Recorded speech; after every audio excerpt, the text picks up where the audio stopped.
Hi friends, ఎలా ఉన్నారు? Welcome to గని ఎడ్యుమనీ. ఈరోజు మనం ఈ వీడియోలో మేనేజ్మెంట్ అకౌంటింగ్లో అయిన 4th unit cash flow statement గురించి తెలుసుకుందాం.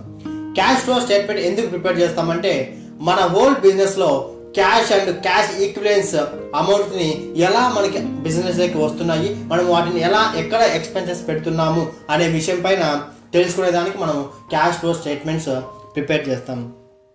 ఈ క్యాష్ ఫ్లో స్టేట్మెంట్స్ అనేది మనము according standard 3 and SEBI guidelines 1995 ద్వారా మనము ఈ క్యాష్ ఫ్లో స్టేట్మెంట్ అనేది పూర్తి చేస్తాము.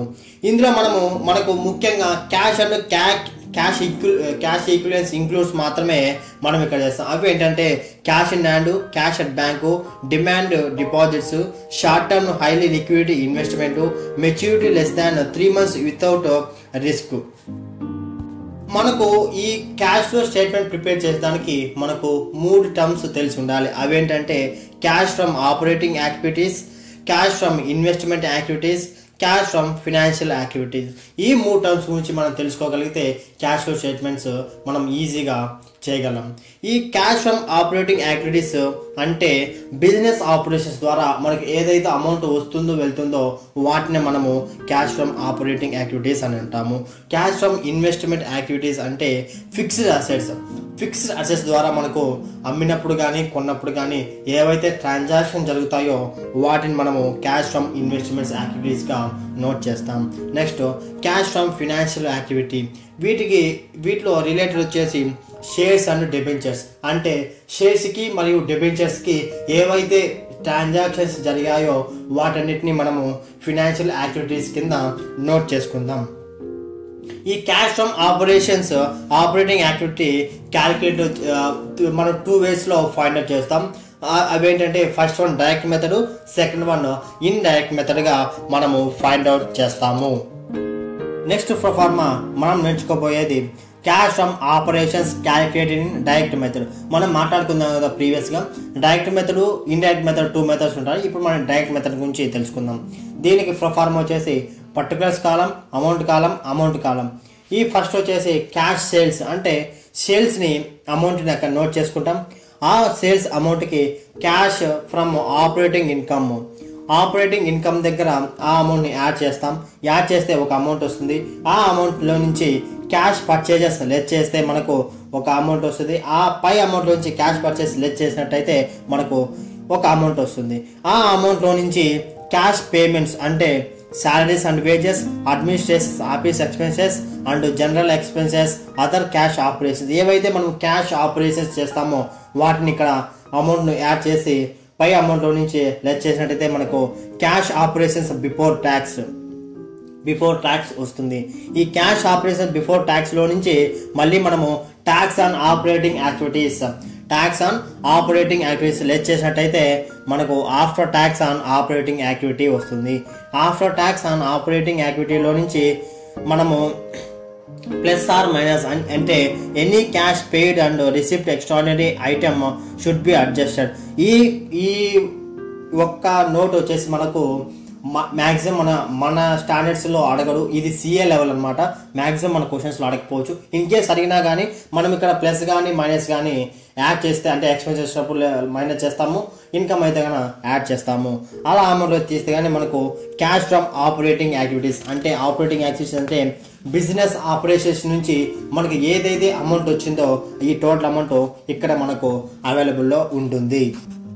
నెక్స్ట్ ప్రొఫార్మా మనం నేర్చుకోబోయేది cash from operations calculated in direct method. మనం మాట్లాడుకుందాం కదా ప్రీవియస్గా. Direct method, indirect method 2 methods ఉంటాయి. ఇప్పుడు మనం డైరెక్ట్ మెథడ్ గురించి తెలుసుకుందాం. దీనికి ప్రొఫార్మా వచ్చేసి పర్టికులర్స్ కాలం, అమౌంట్ కాలం. ఈ ఫస్ట్ వచ్చేసి క్యాష్ సేల్స్ అంటే సేల్స్ని అమౌంట్ని అక్కడ నోట్ చేసుకుంటాం. ఆ సేల్స్ అమౌంట్కి క్యాష్ ఫ్రమ్ ఆపరేటింగ్ ఇన్కమ్ దగ్గర ఆ అమౌంట్ని యాడ్ చేస్తాం. యాడ్ చేస్తే ఒక అమౌంట్ వస్తుంది. ఆ అమౌంట్లో నుంచి క్యాష్ పర్చేజెస్ లెస్ చేస్తే మనకు ఒక అమౌంట్ వస్తుంది. ఆ పై అమౌంట్లో నుంచి క్యాష్ పర్చేస్ లెస్ చేసినట్టయితే మనకు ఒక అమౌంట్ వస్తుంది. ఆ అమౌంట్లో నుంచి క్యాష్ పేమెంట్స్ అంటే salaries and wages, administration office expenses and general expenses, other cash operations. ఏవైతే మనం క్యాష్ ఆపరేషన్స్ చేస్తామో వాటిని ఇక్కడ అమౌంట్ను యాడ్ చేసి పై అమౌంట్లో నుంచి లెస్ చేసినట్టయితే మనకు క్యాష్ ఆపరేషన్స్ బిఫోర్ ట్యాక్స్ వస్తుంది.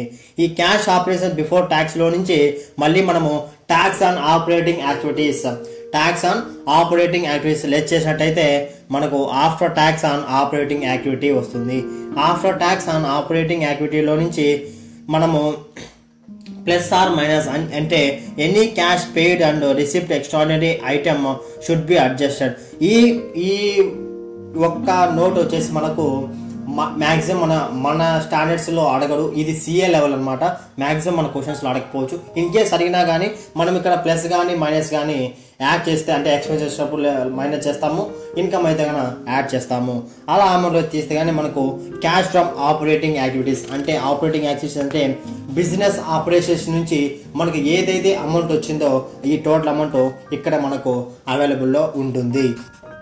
ఇప్పుడు మనము ఇండైరెక్ట్ మెథడ్లో క్యాష్ ఫ్రమ్ ఆపరేషన్ యాక్టివిటీస్ నుంచి తెలుసుకుందాం. దీనికి ప్రొఫార్మ్ వచ్చేసి particulars amount net profit before tax amount note చేసుకుంటాం. వాటికి మనము non cash and non operating ఐటమ్స్ని యాడ్ చేస్తాం. అంటే which has been debited to profit and loss account అంటే ఇవి ఎక్స్పెన్సెస్ని నెట్ ప్రాఫిట్కి యాడ్ చేసుకుంటాం. మనకు ఒక అమౌంట్ వస్తుంది. ఆ అమౌంట్లో నుంచి non cash and non operating ఐటమ్స్ని లెస్ చేస్తాం. అంటే which has been created to profit and loss account అంటే ఇవి ఇన్కమ్స్ అనమాట. ఆ ఇన్కమ్స్ని లెస్ చేస్తాం. ఒక అమౌంట్ వస్తుంది. ఆ అమౌంట్కి మనము ఇంక్రీజ్ ఇన్ కరెంట్ లయబిలిటీని మళ్ళీ డిక్రీజ్ ఇన్ కరెంట్ అసెట్స్ని ఇంక్రీజ్ ఇన్ కరెంట్ లయబిలిటీ అంటే అప్పు పెరుగుతుంది. డిక్రీజ్ ఇన్ కరెంట్ అసెట్స్ తగ్గుతున్నాయి కాబట్టి అసెట్స్ విలువ తగ్గుతుంది కాబట్టి అరెంట్ అమౌంట్ యాడ్ చేసి పై అమౌంట్కి యాడ్ చేస్తాం. ఒక అమౌంట్ వస్తుంది. ఆ వచ్చిన అమౌంట్ అనేసి less decrease in current liabilities increase in current assets ఈ రెండింటిని యాడ్ చేయాలి. అంటే కరెంట్ అసెట్స్లో అమౌంట్ యాడ్ అంటే పెరుగుతుంది. డిక్రీజ్ ఇన్ కరెంట్ లయబిలిటీస్ అంటే కరెంట్ లయబిలిటీస్ తగ్గుతున్నాయి. ఆ అమౌంట్ని రెండింటిని యాడ్ చేసి పై అమౌంట్ని లెస్ చేస్తే మనకు క్యాష్ ఆపరేషన్స్ బిఫోర్ ట్యాక్స్ వస్తుంది. ఆ అమౌంట్లో నుంచి tax paid on operating activities less చేసినట్టయితే మనకు ఆపరేటింగ్ క్యాష్ ఆఫ్టర్ ట్యాక్స్ వస్తుంది. ఆ అమౌంట్లో నుంచి మనకు plus or minus adjusted extraordinary items ని యాడ్ చేస్తాం లేకపోతే లెస్ చేస్తాం. ఈ పాయింట్గా మనకు ఎగ్జామినేషన్లో మ్యాక్సిమం అడగకపోవచ్చు. ఎందుకంటే ఈ స్టాండర్డ్స్ మనకు సిఏ లెవెల్లో ఉంటాయి కాబట్టి మనకు అడగకపోవడానికి ఛాన్స్ ఉంది. ఇన్ కేస్ అడిగినా కానీ జస్ట్ అక్కడే వాళ్ళు మెన్షన్ చేస్తారు కాబట్టి ప్లస్ ఆర్ మైనస్ మనం చేయగలం. ఆ అమౌంట్ని లెస్ ఆర్ చేసినట్టయితే క్యాష్ ఫ్రమ్ ఆపరేషన్స్ వాల్యూ మనకు వస్తుంది. ఈ అమౌంట్ని అక్కడ నోట్ చేసుకుంటాం. నెక్స్ట్ మనం తెలుసుకున్న ప్రొఫార్మ్ ఏంటంటే ఇన్వెస్ట్మెంట్ యాక్టివిటీస్ అంటే calculation of cash from investment activities అంటే ఇన్వెస్ట్మెంట్ యాక్టివిటీస్ నుంచి మనకు అమౌంట్ ఎలా వస్తుంది అనేది ఈ ప్రొఫార్మాలో మనం తెలుసుకుంటాం. ఈ ప్రొఫార్మా వచ్చేసి పర్టికులర్స్ కాలం అమౌంట్ కాలం ఉంటుంది. ఫస్ట్ పాయింట్ వచ్చేసి outflow addition in fixed assets and investments అంటే outflow addition in fixed assets and investments. Outflow అంటే ఏదైతే అమౌంట్ అవుట్ఫ్లో అవుతుందో వాటిని ఇక్కడ మనము మెన్షన్ చేస్తాం. వాటికి వచ్చిన అమౌంట్కి మనము inflow disposable of fixed assets and ఇన్వెస్ట్మెంట్స్ని ఇక్కడ యాడ్ చేస్తాం. ఇంట్రెస్ట్ ఆన్ ఇన్వెస్ట్మెంట్స్ అండ్ డివిడెండ్స్ని ఇక్కడ యాడ్ చేస్తాం. ఆ మూడుని యాడ్ చేయగా మనకు cash from investment activity before tax వస్తుంది. మనం ట్యాక్స్ పే చేయాలి కాబట్టి నెక్స్ట్ ట్యాక్స్ పే చేస్తాం. Tax paid on investment activities less చేస్తాం. మనకు అమౌంట్ వస్తుంది. ఆ అమౌంట్ని మనము after tax paid on investment activity వస్తుంది. ఆ అమౌంట్లో నుంచి మనకు plus or minus any extraordinary investment items అంటే ఇవి లెస్ కానీ మైనస్ కానీ చేస్తాం. ఇవి సిఏ లెవెల్ టాప్ పాయింట్ మనకు అవసరం లేదు. నెక్స్ట్ ఆ అమౌంట్ని కింద నోట్ చేసినట్టయితే మనకు క్యాష్ ఫ్రమ్ ఇన్వెస్ట్మెంట్ యాక్టివిటీస్ కింద ఇక్కడ మనకు అమౌంట్ వస్తుంది. ఈ అమౌంట్ని మనము ఇన్వెస్ట్మెంట్ యాక్టివిటీ అమౌంట్గా నోట్ చేసుకుంటాము. అట్ లాస్ట్ మనము calculation of cash from financial activity proforma చూస్తున్నాం. పర్టికులర్స్ కాలం అమౌంట్ కాలం ఉంటుంది. ఫస్ట్ మనము నోట్ చేసుకుంటాం ఇష్యూ ఆఫ్ షేర్ క్యాపిటల్. ఏవైతే మనం మార్కెట్లో ఇష్యూ చేసిన షేర్ క్యాపిటల్ ఎంత అని ఇక్కడ నోట్ చేసుకుంటాం. ఆ అమౌంట్కి మనము ఇష్యూ ఆఫ్ డెబెంచర్స్ని ఎంత వచ్చాయో యాడ్ చేసుకుంటాం. ఒక అమౌంట్ వస్తుంది. ఆ అమౌంట్లో నుంచి రిడెంప్షన్ ఆఫ్ షేర్స్ అండ్ డెబెంచర్స్ని లెస్ చేస్తాం. ఆ వచ్చిన అమౌంట్ నుంచి లోన్ డ్రాన్ రీపేమెంట్ ఆఫ్ లోన్ని లెస్ చేస్తాం. మళ్ళీ మనం అందులో నుంచి ఇంట్రెస్ట్ పెయిడ్ డివిడెండ్ పెయిడ్ ఈ రెండింటిని లెస్ చేసినట్టయితే మనకు before tax on investment activity amount వస్తుంది. ఆ అమౌంట్లో నుంచి ట్యాక్స్ పే చేస్తాం. Tax paid on financial activity less చేసినట్టయితే after tax on investment activity amount వస్తుంది. ఆ అమౌంట్లో నుంచి మనకు plus or minus any extraordinary investment item ఈ పాయింట్ మనకు సిఏ లెవెల్ కాబట్టి మనము నేర్చుకోవాల్సిన అవసరం లేదు. క్యాష్ నెక్స్ట్ మనకు అమౌంట్ వచ్చేది cash from financial activity amount వస్తుంది. ఈ అమౌంట్లందరినీ మనము first cash flow statement prepare చేసినప్పుడు ఈ అమౌంట్స్ అన్నీ మనకు యూజ్ అవుతాయి కాబట్టి ఈ ప్రొఫార్ములన్నీ మనము ఫైండ్ అవుట్ చేయాల్సి వస్తుంది. ఓకే ఫ్రెండ్స్, ఇప్పుడు మనం క్వశ్చన్స్ ఎలా ఉంటాయో ఎగ్జామినేషన్ పాయింట్ ఆఫ్ లో ఇప్పుడు చూద్దాం. ఇక్కడ క్వశ్చన్ ఉంది, preparing cash flow statement from the following particulars. ఇక్కడ మనకు లయబిలిటీస్ అసెట్స్ ఒక బ్యాలెన్స్ షీట్ ఇచ్చాడు. Liabilities 2012 year, 2013 year, assets 2012 year, 2013 year. Share capital 1 lakh first year share capital ఇచ్చాడు. జనరల్ రిజర్వ్ ఇచ్చాడు. ప్రాఫిట్ అండ్ లాస్ అకౌంట్ ఇచ్చాడు. 6% debentures ఇచ్చాడు. Creditors ఇచ్చాడు. Provision for tax ఇచ్చాడు. అలాగే అసెట్స్ వైపు మనకు land and buildings, machinery, stock, debtors, investments, cash, good will ఇవన్నీ మనకు ఉన్నాయి. అంటే 2012 ఇయర్ ఉన్నాడు, 2013 ఇయర్ ఇవి మనకి ఇచ్చాడు. ఇప్పుడు మనం క్యాష్ ఫ్లో స్టేట్మెంట్స్ని చూద్దాం. ఫస్ట్ ఇది క్యాష్ ఫ్లో స్టేట్మెంట్ వాడు ఏ మెథడ్ అని అడగలేదంటే మనం డైరెక్ట్గా ఇండైరెక్ట్ మెథడ్లో చేయాలి. వన్ కేస్ అతను మెన్షన్ డైరెక్ట్ మెథడ్లో క్యాష్ ఫ్లో స్టేట్మెంట్ కనుక్కోమని చెప్తే అప్పుడు మనం డైరెక్ట్ మెథడ్లో నేర్చుకోవాలి. మ్యాక్సిమం మన ఎగ్జామినేషన్ పాయింట్ ఆఫ్ వ్యూలో ఇండైరెక్ట్ మెథడ్ అడుగుతారు కాబట్టి మ్యాక్సిమం మీరు ఇండైరెక్ట్ మెథడ్ మీదనే ఫోకస్ పెట్టండి. ఇప్పుడు మనం క్యాష్ ఫ్లో స్టేట్మెంట్ వేసినట్టయితే పర్టికులర్స్ అమౌంట్ ఫస్ట్ మనకు net profit before tax. Net profit ఎంత ఉందంటే 20,000 ఉంది. 20,000 ఫస్ట్ ఇయర్, సెకండ్ ఇయర్లో 22,000 ఉంది. రెండింటి మధ్య డిఫరెన్స్ వచ్చేసి 2,000 ఉంది. ఆ అమౌంట్కి మనం యాడ్ చేసినట్టయితే non cash items which has debited to profit and loss account అంటే provision for tax, goodwill written off, depreciation, land and buildings అంటే ఇవన్నీ ఎక్స్పెన్సెస్ అనమాట.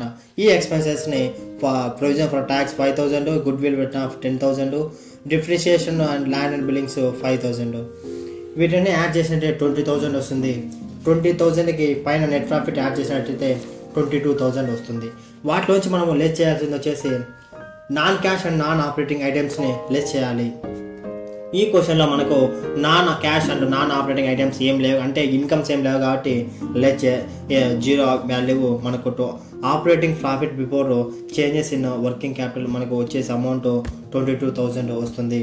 ఆ అమౌంట్కి మనము యాడ్ చేయాలి increase in current liability, decrease in current assets. మనకి ఈ క్వశ్చన్లో చేసి అలా ఏమి ట్రాన్సాక్షన్ జరగలేదు కాబట్టి జీరో అమౌంట్, మళ్ళీ దానికి జీరో యాడ్ చేసినట్టే 22,000 అమౌంట్ వస్తుంది. వాటికి మనము లెస్ చేయాలి. Less decrease in current liabilities, increase in current assets చేసినట్టయితే మనకు ఇక్కడ మనకు ట్రాన్సాక్షన్ కొంచెం జరిగాయి. Decrease in creditors first year వచ్చేసి 65,000 ఉంది. సెకండ్ ఇయర్లో 58,000 ఉంది. అంటే ఫస్ట్ ఇయర్ నుంచి సెకండ్ ఇయర్కి తగ్గాయి కాబట్టి ఇక్కడ ఎంత తగ్గిందంటే 7,000. ఇంక్రీజ్ ఇన్ స్టాక్ వాల్యూ 70,000 ఉంది. సెకండ్ ఇయర్లో 1,10,000 వచ్చింది కాబట్టి 40,000 ఇంక్రీజ్ అయింది కాబట్టి ఇక్కడ నోట్ చేస్తాం.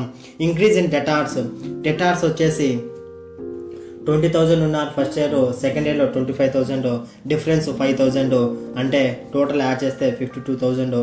ఈ 52,000కి పైన 22,000 యాడ్ చేసినట్టు లెస్ చేసినట్టయితే 22,000 నుంచి 52,000 లెస్ చేసినట్టయితే -30,000. ఇది క్యాష్ ఫ్రమ్ ఆపరేషనల్